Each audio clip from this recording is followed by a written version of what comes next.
Welcome to Mac and Blue, where we introduce you to who is building Arizona, bringing you the people and businesses that shape the landscape around us. From economic development and developers, underwriters and lenders, architects and engineers, to the very builders and suppliers that bring it all together. Now let's join our hosts, Robert Johnson and JJ Levinsky, aka Mac and Blue.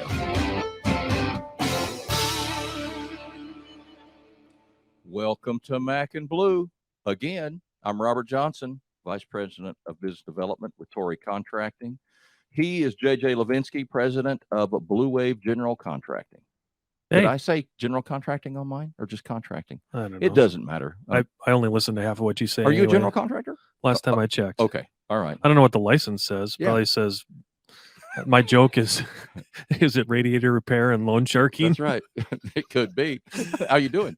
I'm doing great. How about you? Good, good. And we have the ever famous Daryl Robinson as producer. What's shaking, brother? Nothing much, just here on this wonderful Monday. Excited about this show. That's a little too cheery. We also have with us, we're really glad to have with us, Josh Tracy from the Ryan Companies. He is the Vice President of Real Estate Development. I got it right? All of that right? Yes, sir. You got it. Awesome. And he even called me sir. Tell us a little bit about what you do, who you are, what you are, and share a little bit about Ryan Companies. Well, first of all, I'll general. start with him, though. Yeah, I mean, yeah, tell us about yourself. That's Yeah, what who I is- said. who is and by the Josh? way, thanks for being here. Yeah. And by the Perfect. way, he does have a beautiful green shirt on. It's a beautiful green shirt. representing the company Wearing the well. company colors here today. Yeah. Yeah. So as he mentioned, my name is Josh Tracy. I'm an Arizona native. One of the 23% of us here in Arizona. I didn't that even are realize it native. was that high. Yeah. Yeah. Some days it's that high. Is that a real percentage? That's what they teach you in real estate school. You know, I hold my real estate license and they teach you 23%. So I'm one of the few. Grew up in Ahwatukee. My parents owned a small business growing up in Tempe, and I like to think that's where I learned a lot of my values of hard work and customer service that have really helped me through my career. Sure. I started my own business actually in high school. I was doing auto detailing, which was a great job through high school and college at my parents' auto body shop. And actually, my dad just sold his shop 2 weeks ago and just retired. So wow, good for him. yeah, so very exciting milestone in our family's life. So 36 years in business here in Tempe. Started right down the street on Broadway and Hardy. So Oh, wow, we're really right close. around the corner here. And you could always go back to auto detailing. I could. Yeah. I could. Yes. Yeah. Okay. Some days it probably pays more than real estate development, but yeah, no. Are they excited to be retired? They are. They are very excited to be Good. retired, and I'm excited for them to be at that point. That's a cool thing. It is very, very fun transition in life, and something that we all look forward to. So it's neat to see. But I went to Arizona State, and so I've been very local. Just leave for work trips and vacation, really. And you went through, did you do the WP Carey? I did WP Carey undergrad degree. I didn't actually know I wanted to be in commercial real estate until my junior year. And so I studied business management as I knew that would be flexible. And then I tacked on a real estate minor, and it served me well to date. Very cool. And there was in the pre-work here, I see you have a little claim to fame that you were the only one that was directly hired. Is that what or give me the nuts and bolts of that? Correct. So I was able to get an internship at Ryan Companies the summer before my senior year with Molly Ryan Carson, who's our market leader here in the Phoenix office. And we just connected well. The market was just starting to come back. This was summer of 2014. Oh yeah. And so it was right about the time that Ryan could justify potentially hiring a junior person onto the development team. But I was the first in the company's history to go from intern directly onto a development team in one of our offices. And now I'm vice president. So from intern to vice president in 8 years is a pretty cool thing to have accomplished. Oh heck. It took me 80. CEO in 6 years. I Yeah. mean, who knew? I mean, we'll look back and say we were in the presence of greatness. We remember when. Yeah, I remember when Josh Tracy was called Ryan by Daryl. Yes. The joke amongst ourselves. Yes. Very Exactly. cool. So many people know Ryan Companies as a general contractor. They think of them as a general contractor, and you're not in the general contracting piece. You are in the real estate development piece. explain exactly how all of that works. Absolutely. So we are a general contractor, a large general contractor, today doing about $4 billion of work across the United States. We only operate domestically as a GC, but we look to balance our work about 50% third-party construction and 50% Ryan development projects. And those Ryan development projects, we have ownership equity in, so we're investing our cash in it, anywhere from 100% owner of the project to sometimes only a 10% owner, just depending on the risk profile and type of project it is. So when Ryan has an ownership stake in it, that's when my team is a part of it. My team and myself, we're looking at land, entitling land, going through due diligence, putting together a design, of course, bidding out construction work to the subs that we partner with on the general construction side, building it, leasing it, and selling it. So our team really handles the project from beginning to end, and we are the part of that real estate development side of the company. We try to keep that balance because we feel like it keeps us competitive. If we only built for ourselves, there'd be no incentive to make sure that our pricing and our fees were in line with market. Correct. And so we think that's a lot of benefit to us and a lot of benefit to our clients as well. Yeah, and Josh, you said that on the equity side. Now, do you keep anything on a long-term portfolio? We keep about 10% of it in a long-term portfolio. We have established 15 Ryan funds, and oftentimes they'll be transferred into one of those funds. That's a friends and family fund. Ryan Companies US Inc., the parent company, will keep a share of ownership in that entity that is transferred, but we also bring in some outside capital when we do hold the project. And are there certain verticals that you tend to do that more in? Like, is it more assisted living, more industrial, or do you keep that a mix as well? We try to keep that a mix, and each fund has a different flavor. Got it. So we have medical funds, we have office funds, we have industrial funds, and then we have funds that are a mixture to provide a more broad exposure to the investor. For the audience sake, we understand your national presence, but where do you have active offices? So I sit here in the Phoenix office, which is our second largest office in the country. But we do have 16 offices all over the place. So many know us from the Minneapolis-based headquarters that we have, but we also have offices in Iowa, Chicago, Tampa, Florida, Austin, Texas, Dallas, Texas, here in Phoenix, San Diego, Seattle, Denver, Atlanta, and I probably missed one or two, but that's a good start. Yeah. Interesting. Just throw a dart, you're going to hit something. Yeah. Yes. So how does that work? You made it sound like they decide that they were going to have some ownership interest in something, or have equity in something, but you made it sound like it was even before there was even property purchased, or that, it was like, here's what we want to do. Go find us a place. Absolutely. Interesting. So we have several different focuses. We have sector focuses, like medical, right? So we'll do both spec medical and build-to-suit medical for different health systems. We will do industrial, both on a spec and a build-to-suit basis, by way of, I'm probably violating something, but like for Amazon, we do a bunch of Amazon build-to-suits around the country. And then we'll do retail, multifamily, senior living. And so sometimes it's a build-to-suit, so it's for a particular user in mind, and other times it's just on a completely speculative basis. And that's when me or someone like me is out finding land and studying markets and trying to determine which submarkets can sustain speculative development. And then we have to sell that investment thesis to our ownership, oftentimes to outside equity partners and banks. And hopefully if that all aligns, then we move forward on projects on a speculative basis. Wow. Very neat. And for the audience sake, what are some of the key projects, either in the recent past or currently, that you can share to just add that flavor of what Ryan Companies is in the Valley? Absolutely. So a project that everyone likely knows is the State Farm Marina Heights project. We developed that from 2014 to 2016 there on the south side of Tempe Town Lake, between Mill and Rio Salado there. So the 2 million foot campus for State Farm, we developed that and we built that as a general contractor. That's certainly the biggest. Beyond that, we spent a lot of our time after that developing office campuses for companies like McKesson on the Loop 101, Farmers Insurance up in Deer Valley. They have a large campus up there. GoDaddy and Amcor built office campuses at ASU Research Park, at Warner and I-10. Down here, yeah. And then fortunately, we were through those and had exited much of that development. And then COVID hit. And obviously, that was a huge change in the office occupancy.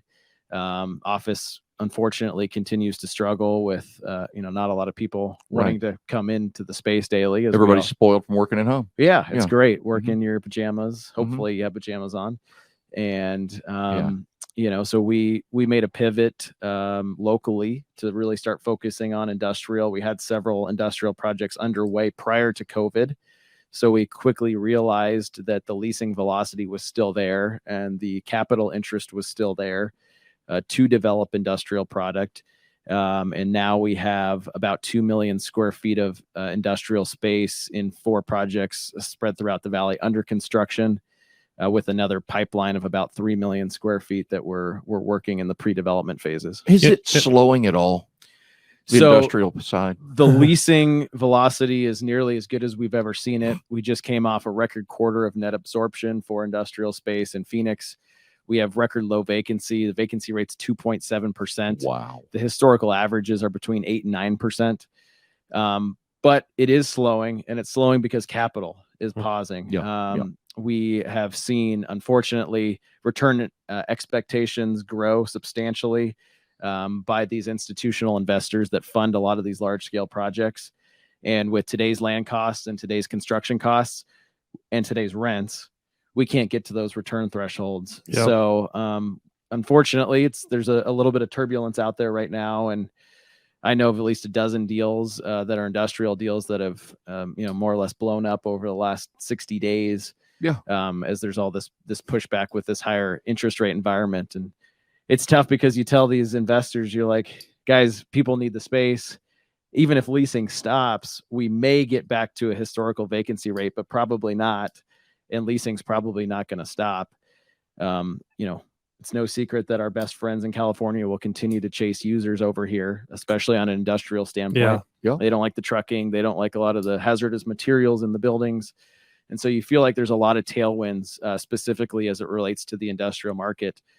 But I get it, looking at it and seeing these returns that are now below what today's interest rates are, right? So if a buyer or investor puts debt on a project, that debt is actually reducing their yield on the project. That is exactly right. So we have this negative leverage situation with, and that's scary. So hopefully we'll work through that. Yeah, all construction is going through that, but industrial has been so massive in the valley the last, it seems like years and years.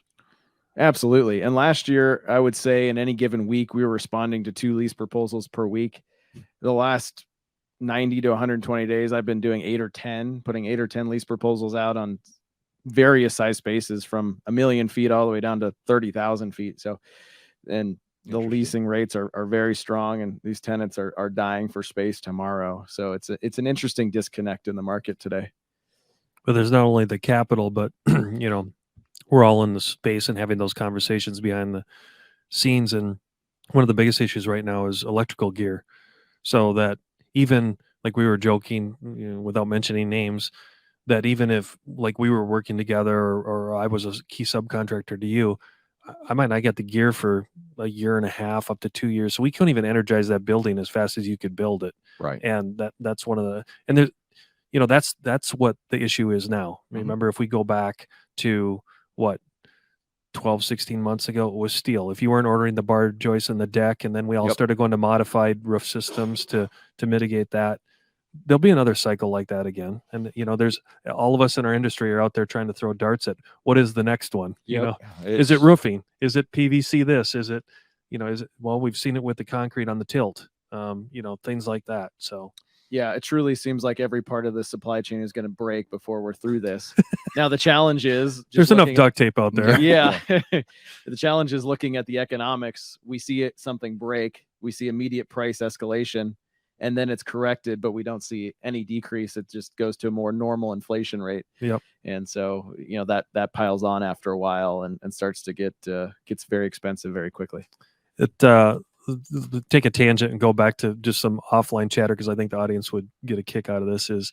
So Josh and I were joking. I'm definitely older than he is, but I'm an ex-Minneapolis guy, so I remember when sharing an office complex with Ryan when we were joking. We figured they were about what 200 million, maybe 300 million in revenue per year. And I probably knew half of the Ryan staff because we rode on the elevator every day. And I'd look over on a typical day. This was in the mid 90s. I'd look over and go, "Hey, I went to college with that guy in construction management. Oh yeah, I'm working for Ryan now." So, but another thing was, and I'll talk explicitly to the Minneapolis market and the connection to Phoenix was, I was explaining to Josh that Ryan was somewhat ostracized back when I was coming into the marketplace because you guys weren't the typical general contractor. I'll throw another name out there, Opus, friendly competitor of all of it. They were based in Minneapolis too. And, the good old boys club of the general contractors ostracized both of you guys and both organizations because, oh, you can't be real estate developers. That's a commercial real estate thing. If you're going to be a GC, you got to be a GC. You can't be mixing in the pot. Yeah. And then, where I'm leading this is I think it's a very interesting conversation that I want Josh to go on is because I don't know if you heard this, but they're over $4 billion a year now from those humble beginnings of where they were before. That was a tremendous leap of faith they and other fellow competitors took to become true developers / GC builders and look at it more in that holistic manner. And now you see that predominantly nationwide, the big boys, i.e. you're one of them, that is the recipe. Absolutely. Yeah. And, we feel that integration in a firm provides so much value to both our clients and ourselves because we can see things coming that others maybe can't, right? You design a building, you're just a developer, right? You design a building, you go bid it out to 3 contractors, then you find out the steel's messed up, right? Right. Versus I'm sitting with my construction brother every day in my office that's 3 cubes down, right? And the second that they hear that there's a problem, they can walk over to my desk and we can try to plan for that. Right. And so I think that helps a ton. And interestingly, it's a bit interesting how Ryan actually got into the development world. So, and this is kind of how we grew as a company throughout our history. We were just a pure third-party GC for a number of years. And in the late 70s, one of our clients came to us and said, "Hey, can we lease this building from you instead of actually, making monthly construction payments?" And we said, "Sure, we'll figure that out." And that was much the Ryan spirit and, the Ryan owners that, still own and operate the company today. We're like, we'll figure this out. We think this is a great opportunity for us. And so we signed a lease rate. The rate, I believe I've heard, was about 25 cents a square foot a month, which is just hard to believe. But the total building cost on that first building was $8 a square foot. It was a retail building in $8 in Minnesota. Just numbers that you can't even fathom now. Doesn't make sense. Doesn't make any sense at all. You can't. One scope is an $8. I don't. Maybe paint might be up to $8. I don't know. Yeah. but that's funny. But yeah, and it's that organic growth that's really served us well as a company. We didn't open the Phoenix office because we saw it was a growing market. We opened it because of a couple of clients that invited us here. Right. And the Phoenix office has spun off our San Diego office through clients. And I was a part of, in 2014, the first proposal I worked on was for a company called Group Health up in Seattle, who's since been acquired by Kaiser Permanente. But it's a health company. And we built a large 500,000 square foot office and lab build-a-suit campus for them in Renton, Washington. And that became the start of our Seattle office. And then fast forward to 2019, and we were chasing a Medtronic project in Denver. We didn't have a Denver office. Medtronic's a Minneapolis-based company. And so we had some connections there. And our Southwest team in Phoenix went up and interviewed and won the work. And now we're wrapping up a 388,000 square foot campus in the Denver area, and now we have a Denver office. And so it's really been that organic growth that's brought us throughout the country, which is really great. That's smart growth too. I mean, not just let's just go up there and just start an office and figure out if we can get work. Just go where the work takes you. Yep. Novel idea, by the way. So Josh, go back to your insight and all the cool things you get to see. what are the trends you're seeing in the Valley on the different verticals? I mean, take away the uniqueness of Ryan companies and how we've talked about that, but just, we've talked about industrial, but are you seeing any trends in the assisted living or some of the other strong suits that you guys have as an organization? Yeah, so we made a large push about 6 or 7 years ago into the assisted living world. We generally develop an integrated facility. Shocker, as an integrated company, where we do independent living, assisted living, and memory care. It's an age in place model. So, your parents or grandparents can age in place in one spot, and you don't have to move them when they're ready for the next level of care. And so we have 5 senior living projects here in Phoenix alone. And then we are spread all throughout the country doing these projects as well. As you can imagine, COVID hit senior living very hard as well. Pretty hard, yeah. Because people all of a sudden didn't want to go in these facilities that they saw, could be dangerous for them or their loved ones. And so we're still developing senior living in other markets. The economics don't work currently in Phoenix, but we think that'll come back. For assisted living? Yes, you need very high demographics today, even higher than pre-COVID to make sense of them. Sure. And then typically we'll have 5-mile radius restrictions on our deals.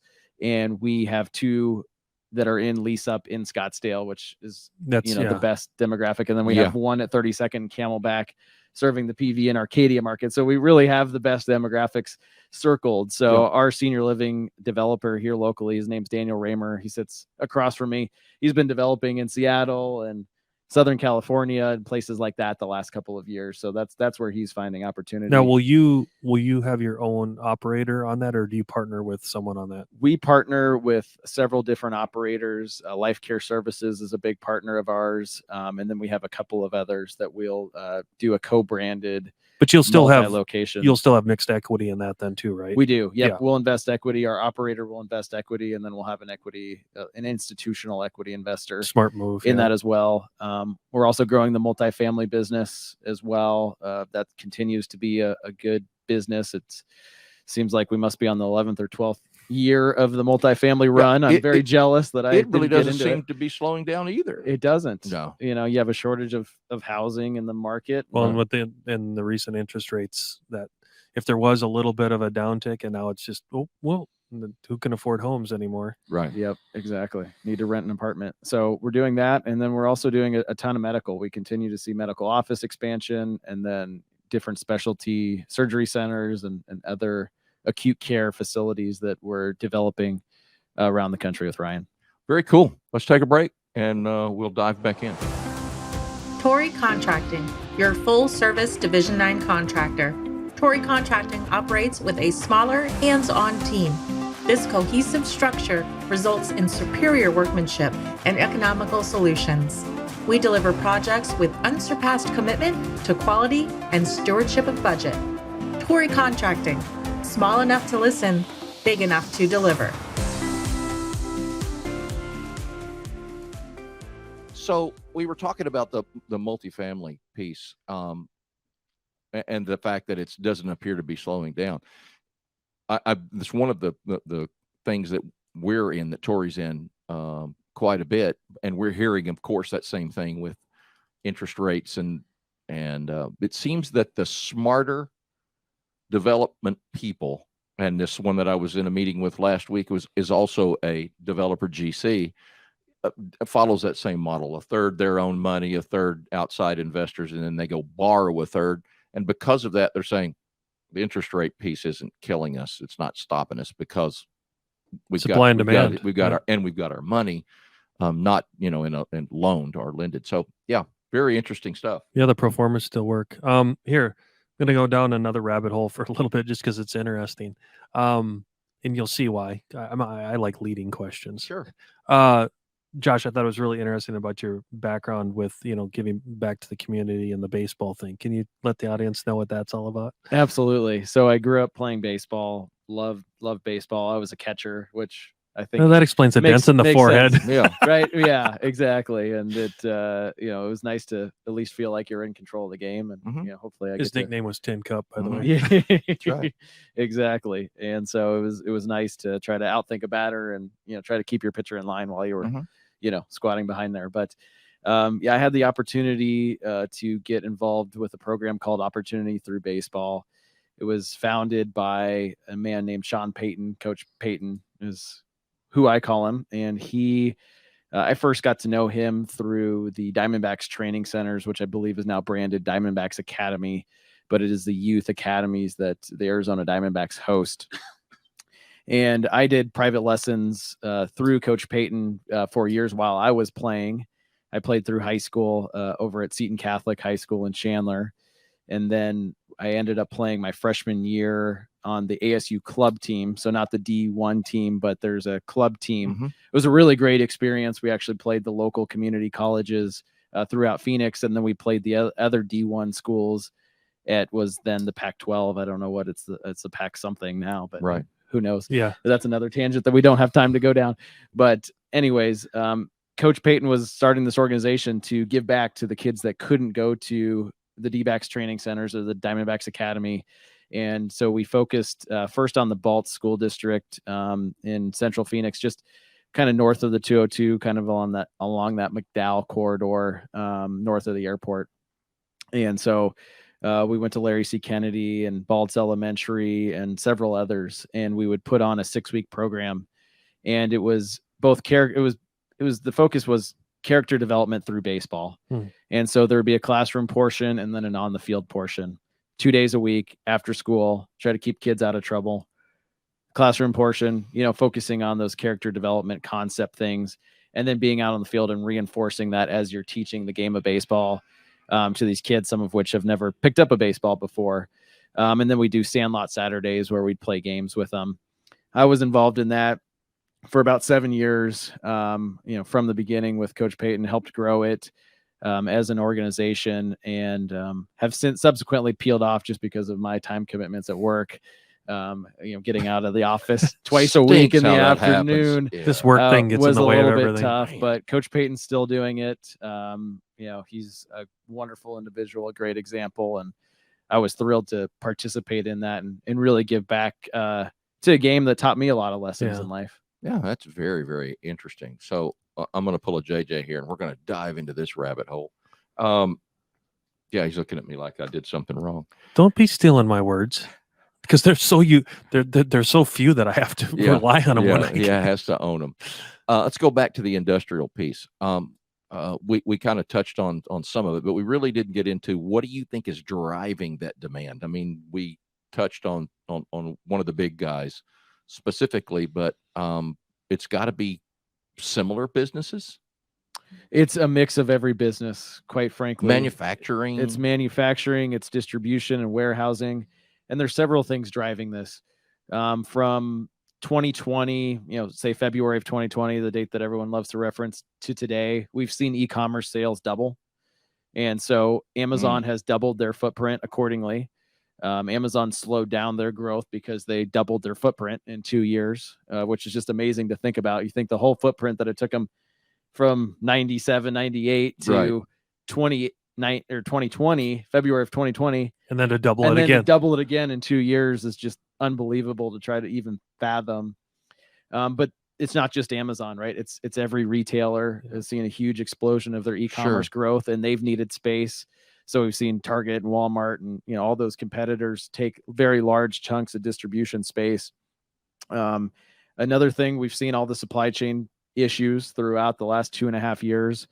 Groups are really looking to increase their inventory levels throughout their supply chain, so that hopefully they don't have empty shelves, because an empty shelf for many folks is a lost sale opportunity for them. And so they're trying to have some safety stock. We're seeing reshoring with the manufacturing. It's no secret that China has opened and closed again and again throughout this pandemic, and it's created huge bottlenecks in China and in our ports as well. And so companies are really focused on bringing manufacturing back. And so Arizona's the benefit of that as well. And then I did touch on California. There's over 2 billion square feet of space in Southern California. And to give a little perspective, there's about 500 million square feet of space here in the Phoenix market. The Southern California that seems like a big number, but when you look around here, when you compare it to that 2 billion to 500 million. 2 billion, and of that 2 billion square feet, the vacancy rate is under 1%. So if you're just think about that math. yeah, Yeah, I know that's really. hard. There's smoke coming out of Robert's head. by the No, way. I mean, it is. It's amazing when you think about that, because if you're from here and you drive south of I-10 between the 101 or in that whole 101 to I-10, piece, it's just nothing but industrial buildings. And now along the 303, and I'm just talking west side. And then the whole southeast corner Yeah. that you guys are doing and everybody else in town It's is. amazing as much as there is to think that those numbers that we're not really putting it. So keep going, Josh, because Yeah. we got the ice cream now. Put Yeah. the syrup and the cherry on it. absolutely. So you think about 2 billion square feet and no space available in Southern California. And then you think about how hard it is to develop in California, almost impossible. I'm glad I don't have to do it. I feel Right. bad for my colleagues that have to. No, he doesn't. But yeah. but on radio, it No. sounds good. Exactly. So there's not a large delivery pipeline in Southern California, and there probably won't be for the foreseeable future as they continue to get more and more anti-development. And then the other interesting thing, and you may know this spending time in Vegas, is although there looks like there's a lot of land in Vegas, it's hard to get a hold of land that you can develop, especially for industrial development. Yep. So they have a very tight vacancy and not a lot of industrial under construction. We have much more under construction here. So if you're fill in the blank Fortune 500 company and you need 500,000 or 1 million feet of space in the Southwestern United States, Phoenix is your option. Southern California is full. Vegas is full with a very limited supply pipeline. And so then it all makes sense why we're seeing this huge industrial boom here in the Phoenix area. Josh, you're obviously, it's refreshing to have you on, and you're very wise for your age. It's refreshing. He's only 17 for those of you. That Yeah. 2 weeks away from 30. There And we I'm go. glad about it. How much of that? I always ask this question because I'm the naive old guy. How much of that is intermodal driven as well? Because I'm feeling like that. You described some wonderful constraints to Southern California, even Vegas, but I don't think we even tapped the intermodal capabilities, especially thinking of Casa Grande, our southern Right. part of our community. Yeah, I think people are undervaluing pipeline access, rail access, even truck traffic back and forth to Mexico. Mhm. Am I on the right path? Are you guys seeing those same things? Yeah, and the intermodal is something that we see some of, but we haven't even scratched the surface of the yeah. potential. You may recall that BNSF is working on a large facility kind of northwest near Surprise. And then UP has talked about forever doing an expansion down by Picacho Peak. And Right. I don't know the exact status of Mhm. that project, but it seems like there'd be a lot more potential, and especially with the port congestion, if it's possible to get this freight here. And then you mentioned the trucks. The trucks are interesting as well because, a majority of the goods that are flowing in this part of the country are flowing from west, Port of Long Beach, one of Yep. the largest ports Mhm. in the U.S. and in the world, coming east. And so there's freight rates coming from west to east. But then coming from the east going west, it's discounted because there's not nearly as many goods coming from Arizona going to Southern California. So again, if you're that big company and you want to service the 35 million people in Southern California, you can actually take advantage of some discounted freight rates locating here in Phoenix. Right. It is Mhm. true then. It's cheaper to take it from Long Beach, come over here to distribution, and then ship it back. Correct. Yep. Yep. You see that reverse flow benefit of those freight rates. That makes a lot of sense. Yeah, absolutely does. It'd be like Robert getting a perm. We'll talk about that someday, but I had a perm when I got married. Oh, that's Daryl asked the question, what's UP? I know what it is. It's Union Pacific Yes. The big railroad. If you've ever Good question. if you've ever played Monopoly, well, no, that's not in Monopoly, I don't think. But okay, great. Where were we? Yeah, What's the I next? don't remember. Oh, perms. Yeah, and that's not. No. We're not going there. I'll bring a picture one day. I did have one. No. I looked like Link off the Mod Squad. So I'll switch it back Yeah, again Let's because go- we're let's playing go the down switch. Let's the go swi- down this rabbit the hole. switch game. Yeah. Back to the cool things that you did, as an individual and as a youth, and the baseball story. Talk about what's unique about Ryan. Like, what do you guys do that's cool and giving back, and like what makes you so proud to be there? Absolutely. It's owned and operated by the Ryan family. I'm fortunate to work for Ryan. my direct report is to Ryan, which I know I'm That's pretty cool. incredibly spoiled One to of have the that one of the original? Ryans. Really? So Molly Ryan Carson, who I mentioned earlier, she is 4th generation Ryan. There are 4 members of the 4th generation. She has 2 brothers working for the company. Molly's the oldest of 8, actually. And so she has 2 of her younger brothers that work for the company, one in Seattle and then one in Minneapolis. And then Mike Ryan, who is Molly's uncle's son, for if you can follow that. There's two brothers, 2 Ryan brothers that started, and so there's kind of these 2 family lines, if you will. So from the other Ryan group, Ryan family, who's involved in the company as well, in senior leadership in Minneapolis. And so we're a family owned and operated company.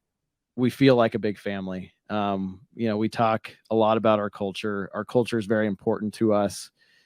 Making money is great, but really keeping our culture is one of the things that we focus on the most.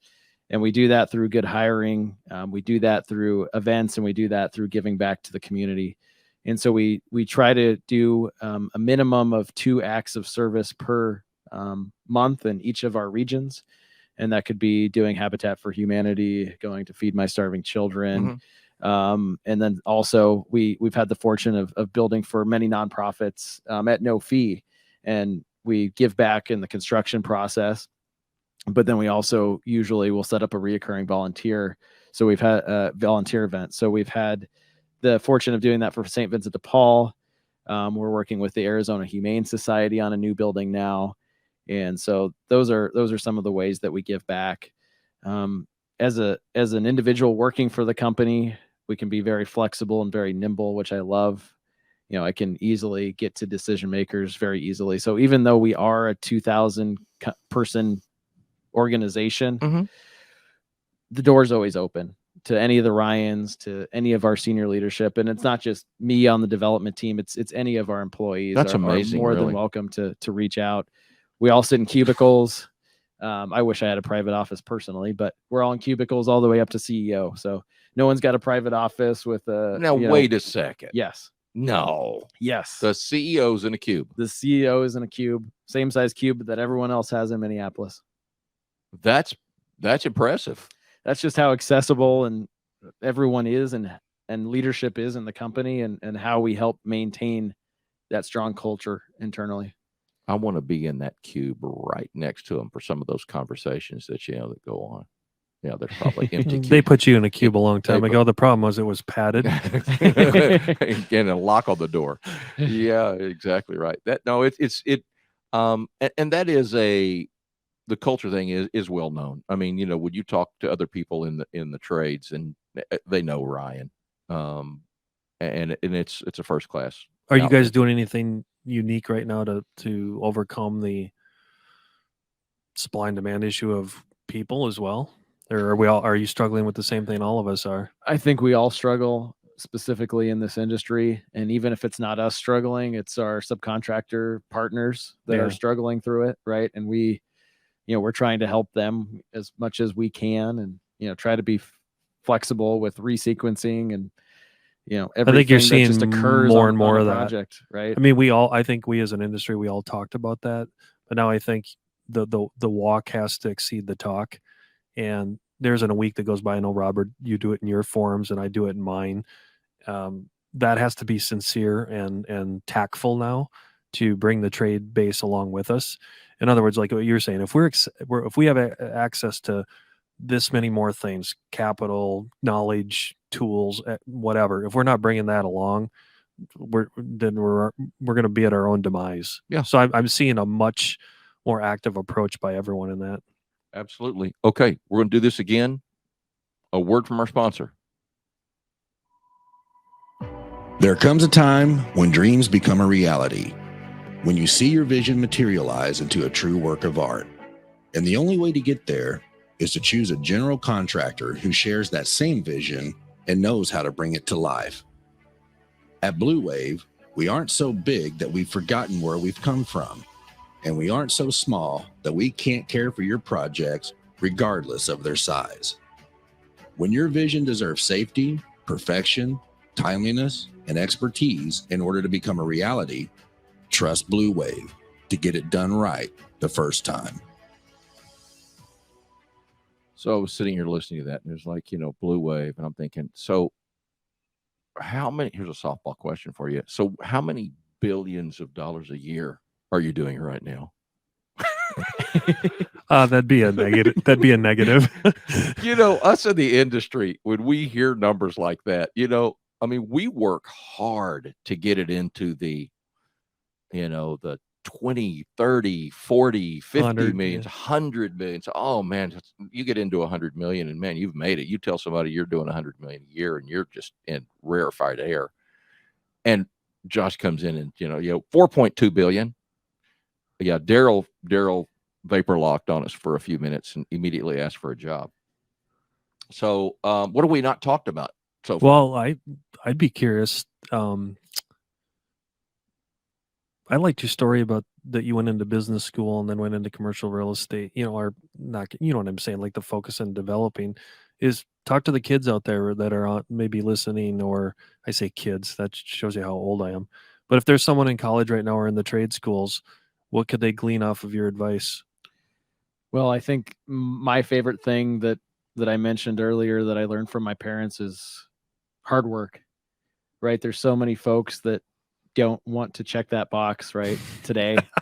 It's unfortunate. Understatement right? of the century. If you just show up and work hard, you'll immediately stand out and it'll make it a lot easier for you. And if you have half a brain on your shoulders, the sky is the we limit. have to exit the room then, Robert. Yeah, exactly. But people listening don't understand how much wisdom is in that comment that he just made. If you'll just show up and work hard, you immediately stand out. And that's absolutely true. And you'll be given every opportunity as well. Oh, yeah. Anyway, which sounds like exactly what happened to you.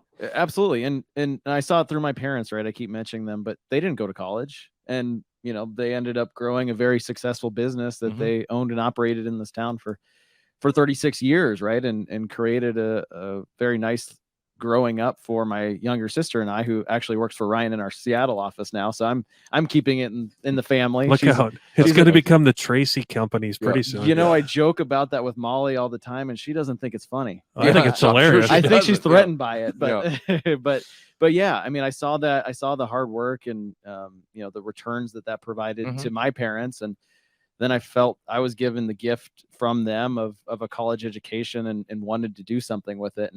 And I didn't know what I wanted to do. I mentioned that I figured out that I wanted to go into commercial real estate my junior year of college. And what made you make that decision? Curious, like how? I never woke up as a kid and went, "Oh man, I want to be a commercial real estate agent." Yeah. No, it's just kind of. I want to say I wondered there, which is interesting, but I didn't know what I wanted to do from. I say I didn't know what I wanted to do, but when I look back growing up, I kind of figured out that there were some related things that kind of all lined up. So I can remember the first job I wanted to be a construction worker in kindergarten. Okay. So I was like, okay, that's kind of related. And then I wanted to be an architect. Okay. And in 8th grade, I was in an integrated studies class and architecture was the focus. And I'm like, I hate this. Right. So I'm like, all right, I don't want to be an architect. I don't want to be a construction worker anymore. I don't know what I want to do. So then there was a period really through high school and the first 2 years of college that I didn't have a clue what I wanted to do. So I went to business school because I figured, all right, business is flexible enough. Well, that's a good choice. Yeah. And I thought one day I want to be an investor in real estate. So I'm going to take a real estate class while I'm in college.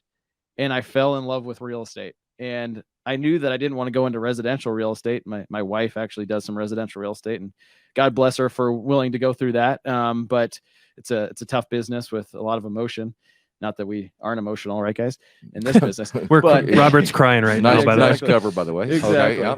Exactly. And so I fell in love with real estate and knew I wanted to go into commercial real estate.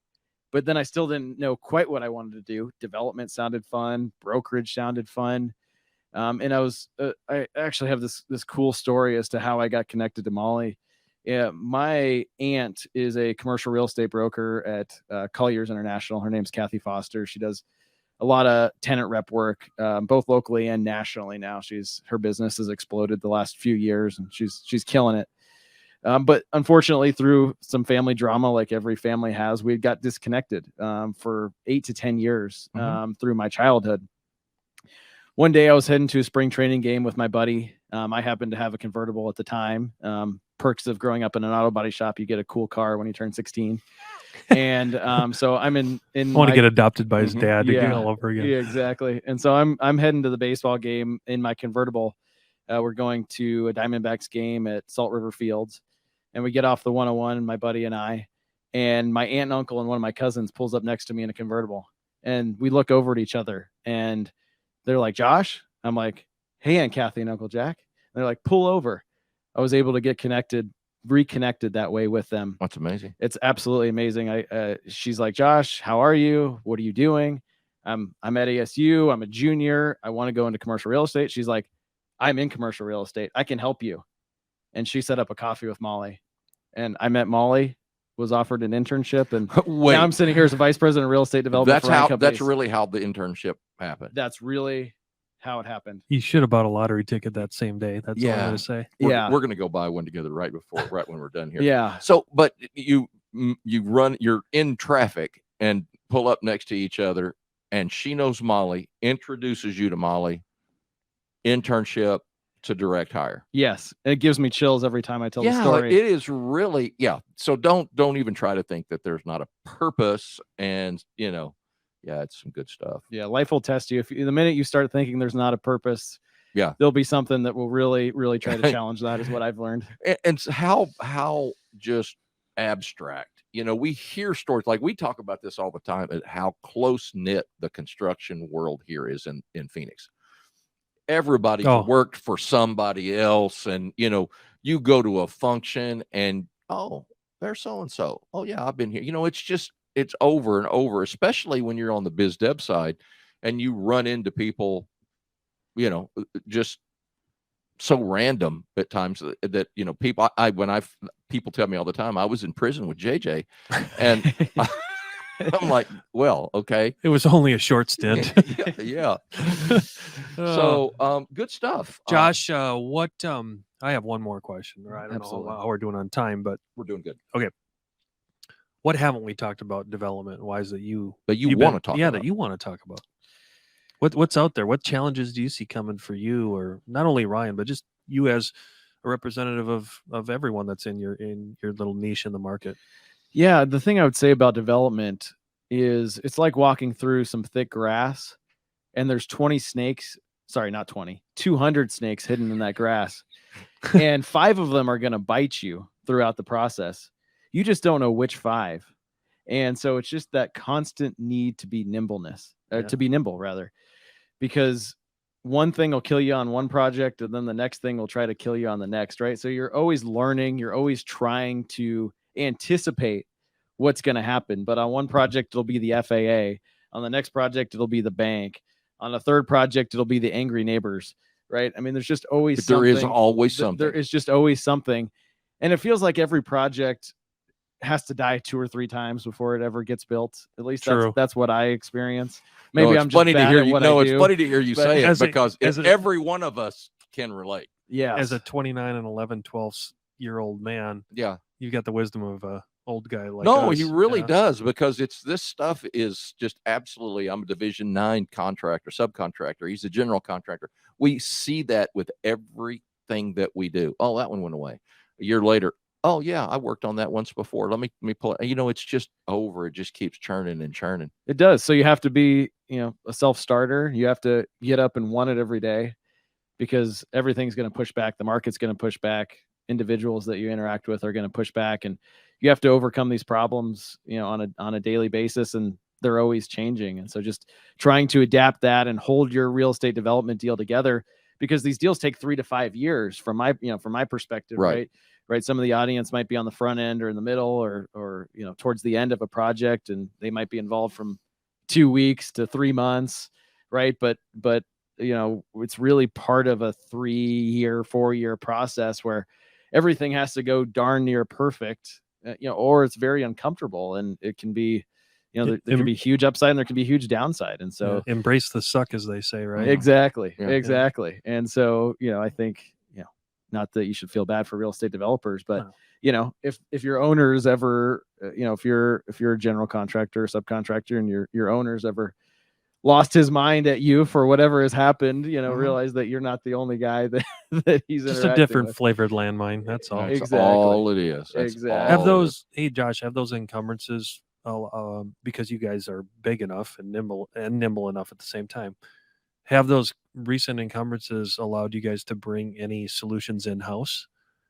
I can't think of anything offhand, but I'm just curious. Like, I'm sure you do your own entitlement, but have there been other things that have said, "Oh, Ryan companies, let's develop a solution to this because we have enough demand just on our own stuff that we can create that."